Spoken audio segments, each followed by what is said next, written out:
Hey guys, I'm Anna, and today I'm going to show you how to fix Truist App error code CM. So first of all, you need to make sure you're connected to a strong internet connection. Open up Safari browser on your mobile device and then search for speed test right over here. Here on this page, you need to tap on Run Speed Test. The minimum speed required for Truist mobile app is usually 2 to 3 Mbps, so if it's anywhere near or above this number, that's fast enough.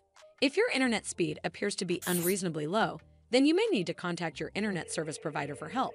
This should fix the issue, but if it doesn't, then you need to make sure you're running the latest version of the app.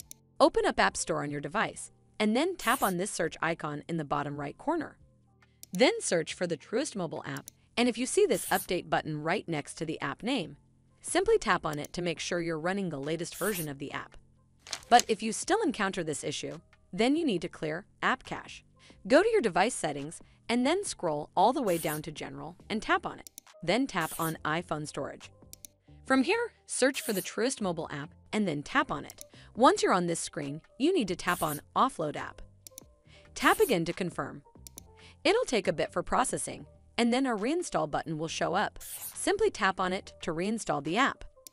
This should fix the issue, but if it doesn't, then you need to completely reinstall the app. Follow the on-screen instructions to navigate all the way to the app page. Once you're on this screen, tap on Delete App to uninstall the app from your device. Once uninstalled, you need to open up App Store and then search for the Truist mobile app right over here in the search bar, and then click on this Get button to install it back on your device.